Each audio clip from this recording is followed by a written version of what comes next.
ক্ষয়িষ্ণু জমিদার পরিবারে জন্ম শিল্পী কাইয়ুম চৌধুরীর। বাবা আব্দুল কুদ্দুস চৌধুরী ছিলেন সমবায় বিভাগের পরিদর্শক। বাবার বদলির চাকরির সুবাদে তাকে ঘুরতে হয়েছে বাংলার অনেক এলাকায়।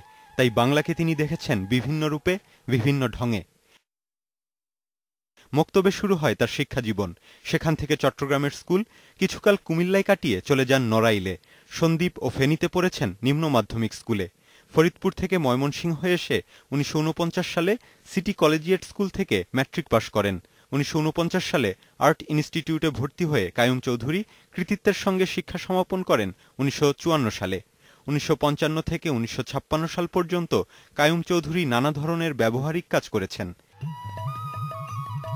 তেল রং, জল রং, কালিকলম, মোম রং, রেশম ছাপ ইত্যাদি নানা মাধ্যমে কাইয়ুম চৌধুরী কাজ করেছেন। তার একটি প্রবণতা জ্যামিতিক আকৃতির অনুষঙ্গ। লাল, নীল, সবুজ এই তিনটি রং তিনি প্রচুর পরিমাণে ব্যবহার করেছেন তার চিত্রকর্মে। এছাড়া তার চিত্রকর্মে ফুটে উঠেছে পুতুল, পাখা, হাড়ি, শীতলপাটি, কাঁথা ইত্যাদি। রোববার রাতে রাজধানীর আর্মি স্টেডিয়ামে উচ্চাঙ্গ সঙ্গীতের আসরে বক্তব্য দেওয়ার সময় মঞ্চেই লুটিয়ে পড়েন বরেণ্য এই শিল্পী। এরপর সম্মিলিত সামরিক হাসপাতালে নেয়ার পর চিকিৎসক তাকে মৃত ঘোষণা করেন। প্রতীক আকবর, ইন্ডিপেন্ডেন্ট নিউজ।